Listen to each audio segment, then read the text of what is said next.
just want to acknowledge as we talk about women who have sacrificed a lot and served a lot for democracy and human rights in Iran. Homa Hoodfar is another person on that list. She was imprisoned for 112 days in Naveen prison. It's a long list of people who have experienced horrors that most of us can't imagine. As we face an election here in the United States, which really could, be a hinge for the world, we have to just treasure people who fight for democracy and realize how important it is. So I salute Homa and I salute everyone else that she represents. You were asking about the challenges to make the film. Yeah, we reached out to Nasrin initially in 2016. I'd done 4 or 5 other films about Iran prior to that. I knew of her long distance. I just immensely respected her. And for a lot of the reasons that I think all of us are drawn to her. The fact that, obviously she's a women's rights activist, but she's much more than that. I had the privilege to work with John Lewis, the representative from the United States, the civil rights hero, several times. And one of the things I loved about John Lewis was he realized that his struggle was universal, and that when he called for rights for African Americans, for Black Americans, there was a shared cause. And that also applied to women's rights. And that also applied to LGBTQ rights, that we're all in this together. I love that about John Lewis. He saw that connection. And Nasrin is very much the same way. I love the fact that she was a fighter for religious minorities, a fighter against the death penalty, someone who realized that the arts can push us forward. There's just so many things that flow through her. So when we first spoke to Nasrin, she asked what our intentions were. And we had kind of 2 goals besides telling her story. And one was that I just developed a very strong respect for the Iranian people and Iranian culture. And I felt that it wasn't ever properly relayed in film, that so often the United States was dedicated to demonizing Iran. And we learned in both countries that there's a difference between the leadership and the people. So we wanted to be able to, hopefully through Nasrin, give insight into what it's really like in Iran and how rich that country is person to person. And we also wanted to pay tribute to her colleagues. So to show that the women's rights movement and human rights in Iran, is a shared activity. And she always wanted to make this film be a way to pay tribute to others. We started in 2016, and there was a strange process of getting footage from Iran. I couldn't go there myself.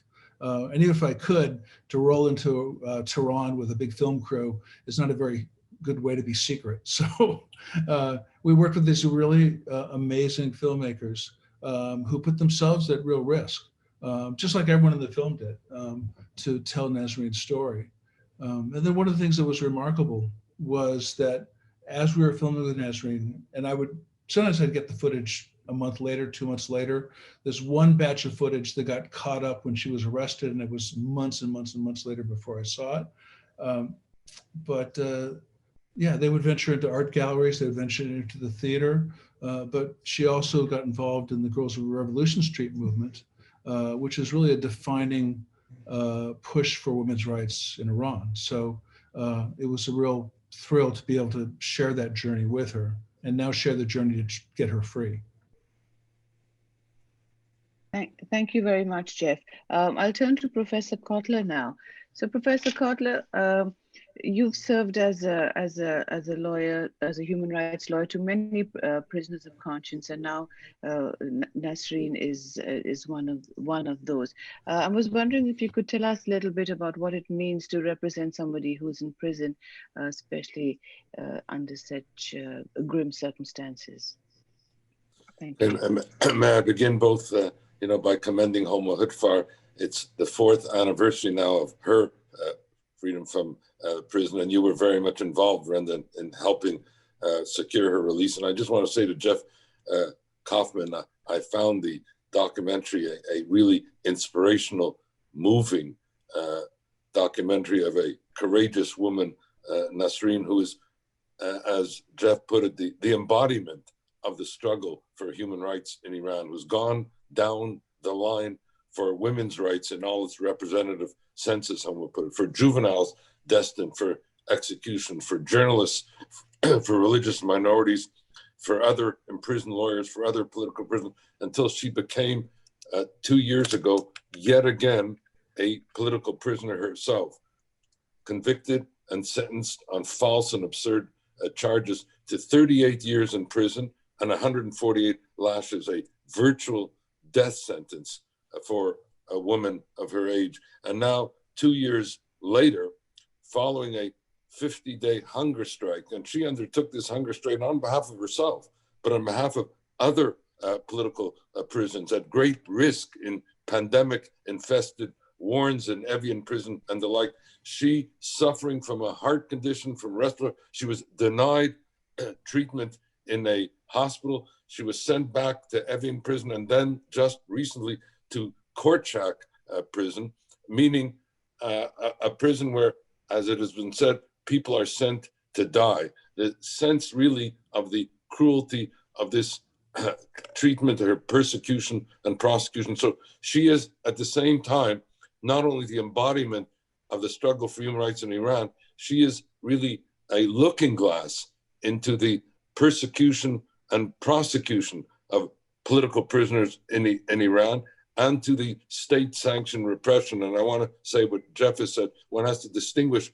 between the Khamenei regime and the people and publics in Iran, the great people of Iran, who are the targets of massive domestic repression. So this gets really to the point, what does it mean to be involved in what we can do? And what I would like to do is just summarize just a kind of one-liners of what we've been trying to do, but what also we can collectively do. And the first thing, I think we have to enhance and awareness and support and advocacy for Nasrin's case. This film should be shown in as many forms as possible for that purpose. Two, we have to unmask and expose this massive repression of human rights using Nasrin's case as a looking glass into what is today the culture of corruption and criminality in Iran, and what I would call a pandemic of impunity.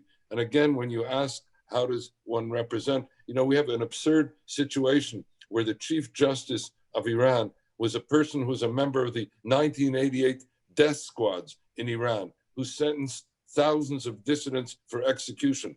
Not only was he never held to account, but he was rewarded successively, becoming also Attorney General and now Chief Justice of Iran, presiding over this culture of criminality. The third thing is we need to make representations to the Iranian leadership. When Andrei Sakharov, the father of the dissident movement, used to say, the mobilization of shame against the human rights violator, and expose and unmask how the Iranian regime is violating not American law or Canadian law, its own law, Iranian law, Islamic law, in the persecution and prosecution of Nasrin Sotoudeh and other political prisoners. Fourth, invoke support and action by our own Canadian government. We called on our government to show moral leadership here, and I'm delighted that Prime Minister himself called for Nasrin's release, condemned her imprisonment, was joined by representatives from all parties, and we have sought to internationalize this advocacy movement. Because if one country or one leader does it, it isn't sufficient in terms of creating a critical mass of advocacy. So we're glad that President Macron, who we wrote to, has also spoken in support. US presidential candidate Joe Biden has spoken in support. The EU has come, and we needed to engage and have engaged the UN special procedures, which are a very important component in international legal advocacy. They have called Nasrin's persecution and prosecution almost unfathomable and called for her urgent release. We need as well to engage the civil society counterparts in Canada of those who are being imprisoned in Iran. That is to say, here in Canada, students, women, journalists, minorities, lawyers, human rights defenders, on behalf of a woman who speaks for each of us, on behalf of a woman who, in imprisoning her, the Iranian regime has sought to imprison human rights, to engage the media on behalf of a woman who herself has been defending media freedom in Iran, to expose and unmask. And these are one of the things we found very painful as lawyers, the dangerous health conditions that the prisoners, the political prisoners in Iran are enduring, being held in the case now of Nasrin Sotoudeh in a vermin-infested prison, and at the same time, others being held as well in COVID risk prisons. And let us not forget, and very important in representations, to always support the family, because the family is suffering. And in this instance, Nasrin's family, her husband, her daughter, are also themselves being subjected to harassment, to persecution, and to prosecution. So in a word, what we must do, whether we are legal people or otherwise, is mobilize a constituency of conscience on behalf of Nasrin Sotoudeh and all she represents. Mobilize a coalition of action on behalf of this heroic woman who defends our common humanity, in effect, who represents us all. We have a responsibility to do that. Thank you. Thank you very much, Irwin. In fact, that segues nicely into the question I was going to ask Homa. As due to your involvement with transnational solidarity movement for women, and also based on your own experience in Evin prison, what would you consider to be the role of organizations like Scholars at Risk, for example, or PEN in these kinds of situations? If you could give us some thoughts, please. You're muted, Homa Jan. Organization outside, of course, is very important, but it's also important to how we do that organization. One of the issues that has concerned me and has positively affected my case was that the letters for my release didn't just come from the West. Women Living Under Muslim Law had organized. They had never got letters from Indonesia and Fiji and Senegal and Nigeria and Afghanistan. I mean, people in Pakistan had gone to see the ambassador, they organized. And so they were totally flabbergasted where is all this support is coming from the Islamic country. I mean, the West, they always say, well, the West doesn't understand our culture, they don't understand our religion, so they don't have a good relationship with the West, but they do care very much about their position with the non-aligned countries and especially with other Muslim majority countries. And so that had a very positive impact in my case. And I think with the case of Nasrin is very important that we mobilize not just the Western powers, but also the Lawyers Association in India or in Pakistan, in Indonesia. So this kind of a thing that the assumption that only the West can provide that support, I think it doesn't always work to the advantage of those in the West. I'm not saying the mobilization in the West is not good, but I'm saying in the case of Iran especially, it's very important that the support seemed to be from the countries that the Iranian regime considers important about their image, because they want to have this image that they are supporting the Muslim countries and they're anti-imperialist and all these things. So and those kind of support, for instance, if letters are written like from those countries, it can go to the Iranian newspapers.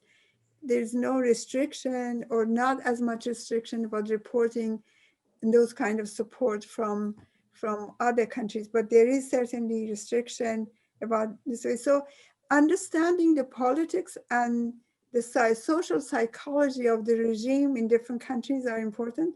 And in case of Iran, I think is doubly important because it's a regime that takes pride of isolating itself from the Western worlds even though is not the view of the public, but is the view of the regime in that way. Thank you, Homa. I see I have a next question here for Jeff. So Jeff, the question is, how has your film been received, or at least news of it, because it has been screened in many cities, at least across North America, and one of the screenings as well had Reza Khandan as one of the panelists.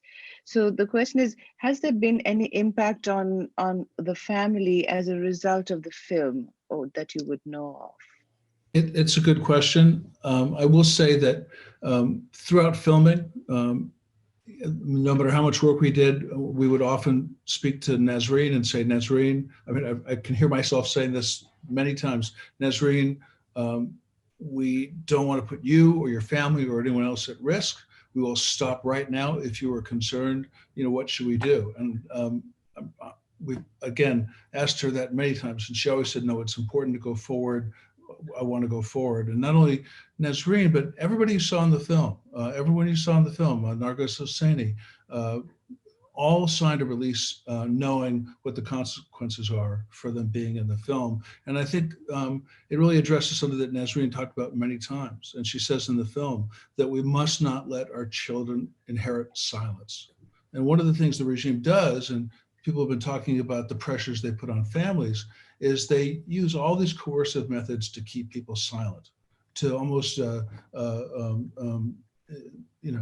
bribe them into silence, threaten them into silence. And Nasrin realizes that the best way for change and to protect people at risk is to have a loud a voice as possible. So that's why she did it, and that's why we've kept showing it. We've been told that, I mean, the film will be available in Iran, and there's a process right now that's very exciting that I can't talk about. I wish I could. But I have been told that people in Iran are already talking about the film, and they certainly know about the film. Can I just take 1 second to address one other issue? Please. Because Professor Cotler mentioned a culture of criminality and the need for moral leadership. And I just have to say that this isn't a film that's accusing another country of abusing human rights. It's really a demand for human rights in every country. So we're here in the United States of America at the end of 4 years of the Trump administration, and I feel we've been at the end of 4 years of a culture of criminality in this country. And so I think if you care about Nasrin, and if you care about what she stands for, whatever country you're from, you need to apply it to yourself. It has to be universal. And that means both demanding human rights in your country, rights for all people, but also having an understanding of history, so that we know that we're not just going forward on a blank slate, but that there are pieces, mistakes we've made, mistakes other countries have made that have brought us here. And so I just think that it's just vital that we're not on some high horse. We have to look inward and outward at the same time. And if this is my last time to talk, I know I will be chastised if I don't say there's more information. No, you have many more chances, Jeff. I just have to say, I promised someone to say that you can find out more information if you go to nasrinfilm.com. So now I've done that. No, that plug is very much appreciated, and we have time till 8 o'clock, and there will be many more questions, but thank you for that. Sure. I turn now to Irwin, because I think that the point that you raised is well noted. The idea that human rights violations happen in our own backyard as well, and we need to turn to that. So the question is for you, Irwin, how can one inculcate a respect for human rights, not only in countries that do not respect human rights, like allegedly Iran, but also in our very own Canada and in other Western countries where there is a so-called culture of human rights. We do see that there are violations that occur. So what would your response be to that kind of sentiment expressed by Jeff? Well, I think number one, we have to emphasize the universality of human rights, the indivisibility of human rights, and the interdependence of human rights. That's why I said that Nasrin represents really our common humanity. And in that regard, when we made representations to the Iranian leadership, we were saying, you're not violating Canadian law or American law. we were saying you're violating, regrettably, your own constitution and your own Islamic principles. And the same way that we have to hold our country, Canada, our leadership responsible with respect to compliance with our Canadian Charter of Rights and Freedoms and the like, similarly, the Iranian leadership has to be held accountable with regard to the violations of its own laws. I agree also with Homa said in terms of the representations having a global character and coming also from Muslim majority countries. And that's why our representations directly to the Iranian leadership have been made in conjunction with a coalition of international lawyers as organized by the International Bar Association, representing all cultures, all faiths, all legal systems, so that the representations are made in the name of our common humanity. And I think now on the 75th anniversary of the UN Charter, what we need to do in Canada as well as elsewhere is we really have to emphasize the importance of human rights education, of anti-racism education, of multicultural education, of the universality of human rights. To say what Jeff said, petitioners must come with clean hands. So we have to first and foremost always ensure that we are holding those in our own society accountable with respect to violations of human rights. But we cannot let the fact that there may be deficiencies in our own societies not call out what is happening in Iran, because it is the people of Iran who are the targets. And as I said, we always say we're distinguishing what is happening there in terms of the government and the state orchestrated repression and the courage of the people that is represented by Nasrin. So I conclude and say again here, we need a kind of global constituency of conscience, and where each of us in our own communities, in our own cultures, internalizes the universality of human rights, applies it to ourselves, and applies it in its universal expression elsewhere. Thank you. I have a question that could be for any one of you who would care to answer, or perhaps all three of you. And the question is this: what kind of role does Nasrin play for the Iranian people as a whole? Well, I think, if I just may say so, I think the fact that she's referred to as the Mandela of Iran, symbolizes really the incredible role model that she has emerged for all the people and communities and constituents in the film. I mean, you see how she symbolizes really advocating for human rights on behalf of all. Now, Homa is right, the women's movement has themselves become a reference point for the struggle for human rights in Iran, and therefore a principal target in that regard. But I think Nasrin really is the embodiment of that struggle for human rights in Iran, and regrettably, her persecution and prosecution, as I mentioned, is a kind of looking glass into the pain and plight of both her and all those whom she represents. Homa, Jeff?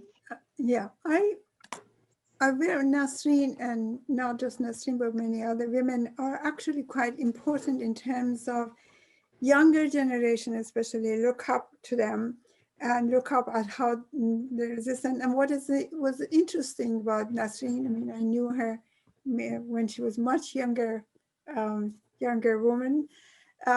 The fact that she also, people see her as at the same time, an ordinary woman, a woman who is a lawyer, who fights for other people's rights, but she also cares very much about her children and her relationship with her husband and families and friends, and people can phone her and go and have tea with her. And it just empowers so many other women. She doesn't hold herself as the hero. She doesn't want to be put on pedestal and looked up in that way. And so it represents a new generation of leaders who at the same time, they have a leadership role without acting as a leader. And I think that's important. The fact that her struggle doesn't just, maybe it started with question of women, just like all of the women for the first time when they say you can't do this because you're a woman, you can't do that because you're a woman, you don't have this right because of a woman. But then it expanded to see that you can't really ask for gender equality or women's equality when the religious minority, the children, the ethnic minorities don't have any right. You can't actually have freedom of assembly. You can't get together. Like one of the questions that when I was in prison, they told me, I said there's no freedom of thoughts here. And the interrogator, just quite looking into my eyes, said, no, you have the freedom of thoughts, but it's just that you can't express it to others. Then I said, then what's the point of having freedom of thoughts if you can't express it to others? He thought a little bit and just looking straight to me and said, okay, you can share with one, but if it is more than one person, that's a trouble. So when you have a regime, this is the mentality. So it's very important then to have people like Nasrin to stand up to become a model of how to resist this kind of wanting to stop people from thinking that is their right to ask for equality, that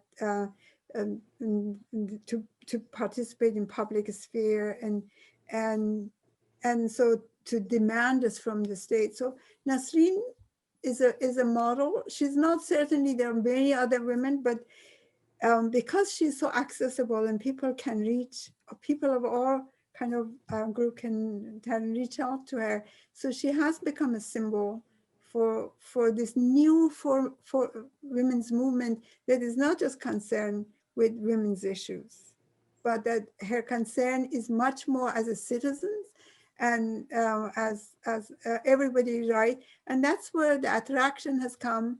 I mean, quite a lot of younger generation are questioning the masculinity that's promoted by the regime.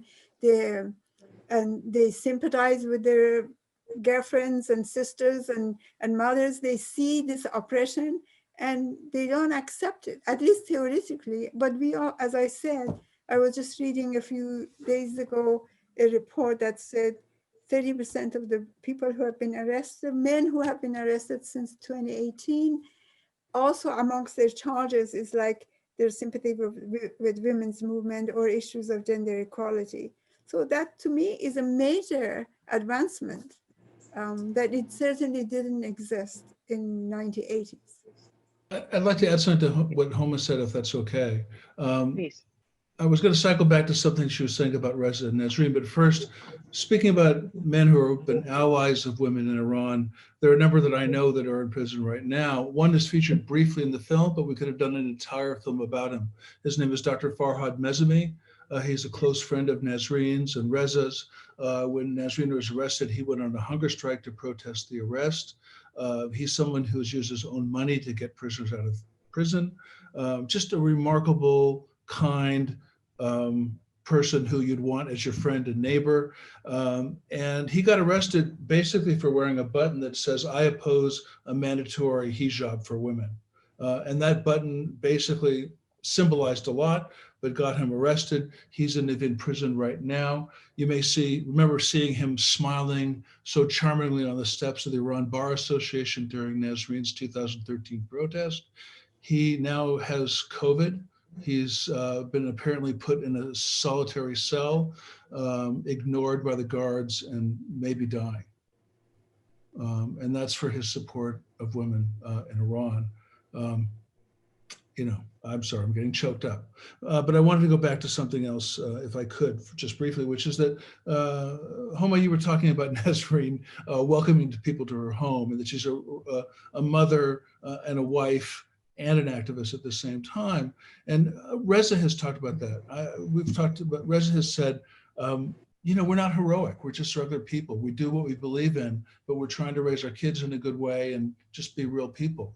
And he's sincere about that. My wife, Marsha Ross, who's also the producer of this film, has often described Reza as the Marty Ginsburg to Ruth Bader Ginsburg, the strong, brilliant, just as dedicated man who's happy to be in the shadow of his brilliant wife.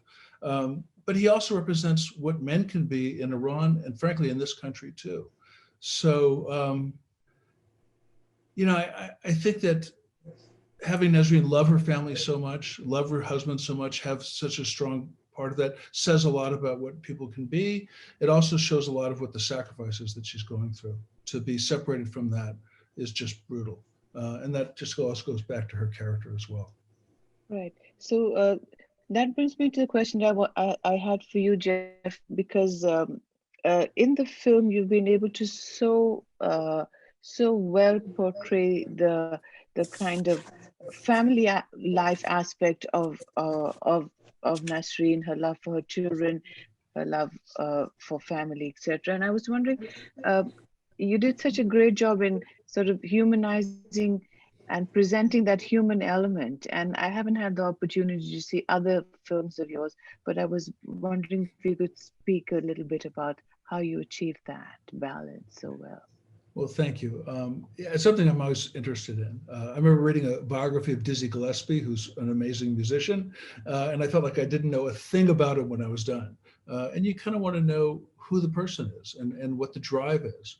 That makes it, like Nasrin was very inspired by Nelson Mandela and by Mahatma Gandhi, but you can only be inspired by real people so that you can follow in their footsteps and learn from them. So we wanted to get that across and not just do a plaster sculpture of a saint, but to show a real person. Fortunately, Nasrin is great, so hanging out with her, you see her smile and her sense of humor, but also her fierce dedication. But that was always our goal, and we were lucky that that's the kind of person she is. Thank you very much. I have a question for Irwin now, and this is from the audience. And the question is, in what ways does the current regime's commitment to Islamic law inhibit the non-Muslim international community's fight for Nasrin's release? Should I repeat that question, Irwin? Yeah, if you can. I just didn't get the beginning of it. Yeah. Yeah. So the question is, in what ways does the current regime's commitment to Islamic law inhibit the non-Muslim international community's fight for Nasrin Sotoudeh's release? Well, I don't see any problem of the commitment of the regime in Iran to Islamic law. It's the same as the plurality of religions and respecting religion, whatever the religion is. My problem is that the regime is not respecting the tenets of its own Islamic religion. And that is why when we made representation, we're saying your own religious principles and fundamentals, which speak in terms of compassion and mercy and justice in the Islamic tradition, you are yourselves violating the own tenets of your Islamic faith, as well as the basic principles of its constitutional and criminal procedure in Iran. Homa mentioned about the disproportionate sentences, even leaving aside the false and absurd charges. But when somebody like Nasrin is charged with prostitution for defending women's rights, or charged with espionage for being a member of a human rights organization, I mean, that's the kind of thing that expresses the falsity and absurdity both of the Iranian legal prosecution and at the same time its fidelity to Islamic law. I have no problem with the fidelity of Islamic law. I have a problem with the manner of the absence of fidelity to the basic principles of justice in Islamic law. Okay, thank you for that. Would anyone else like to respond to that question? Okay, I'll move on to the next comment. And the question is again to all of you. What kind of role do you think civil disobedience might have in advocating for human rights in Iran? So is there any hope for using civil disobedience? Well, maybe I'll go first. I think Yes. in Iran, almost everyone is engaged in civil disobedience because it's not possible to follow your day-to-day life with obeying the laws. And actually, I remember when one of my women who was brought to share my cell with, she was 20 years old, but she just very simply said, you know, in Iran, it's almost impossible to live within the law. If you go and check Ayatollah Khamenei's home, I am sure there will be cases and cases that they could arrest him, whether he had a bad book or a song that shouldn't have, the wrong kind of clothes, the wrong kind of food. Even Khamenei was not protected. So in some way, in the context where you can't live under the law, you live by breaking the law. And sometimes you get into trouble, but the society cannot function if it is just following the law of the state, because the law of the state is not made for society to function, but is made to protect the regime. And much of it is just made on fly. You know, what suits them this moment, it may not be suits them in 5 days' time. So it's in this context, civil disobedience is not something, you know, unless it's done collectively on a very specific manner, then it's not going to be effective. For instance, they're wearing the white scarf, or everyone taking their scarf off, and so that may have an impact. But otherwise, I mean, disobedience in the context of Iran is happening every day by almost all people, including those who are supposed to observe the law. Okay, thank you. I have a question about sanctions. I'm going to combine a couple of questions, and I guess perhaps, Irwin, you could answer this question. Have political prisoners ever been mentioned as bargaining tools in sanctions, or should they be? Well, we've had a situation, regrettably, where the government in Iran has used dual nationals as a form of hostage diplomacy, and we've seen it in the case of Nasrin Radcliffe and others, and that is an increasing phenomenon that we've seen in terms of the treatment and abuse of dual nationals. On the matter of sanctions, if I may, for a moment, because I think there is an issue here where we support what are called justice for Sergei Magnitsky sanctions. Those sanctions do not target a particular country or even a particular government.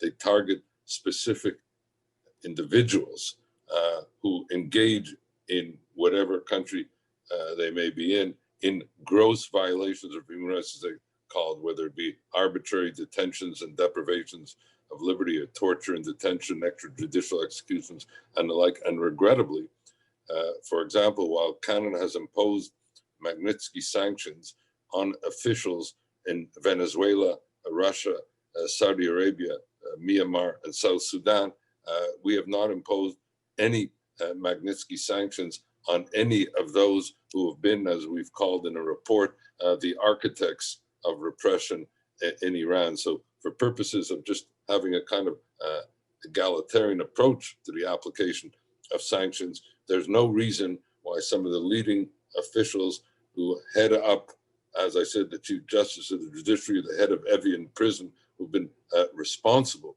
for the persecution and prosecution of political prisoners, why those individuals should not be sanctioned, when we have been prepared to sanction those individuals in Venezuela, in Russia, and elsewhere.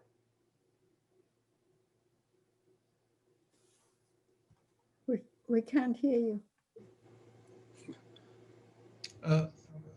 Yeah, I think you have to unmute yourself, Vrinda.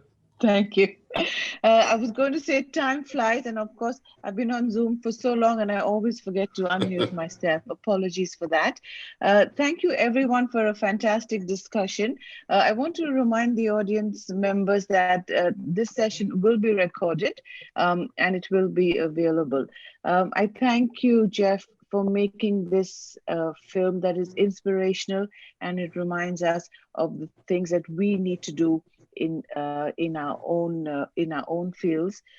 Thank you, Homa, for sharing with us some of your experiences at Irwin. I know it's not something that is always fun to talk about. Irwin, we've learned a lot from you, so thank you. And thank you for all the hard work that you've been doing over the years and even now in representing and defending political prisoners and prisoners of conscience. Thank you again to Collective I. Thank you, everyone. Wishing you a good evening. And you can always contact the Wallenberg Center if you want to know what more you can do. You can contact Jeff to know more about the film, and of course, Homa Hoodfar as well. So thank you and good night. Good night. Thank you.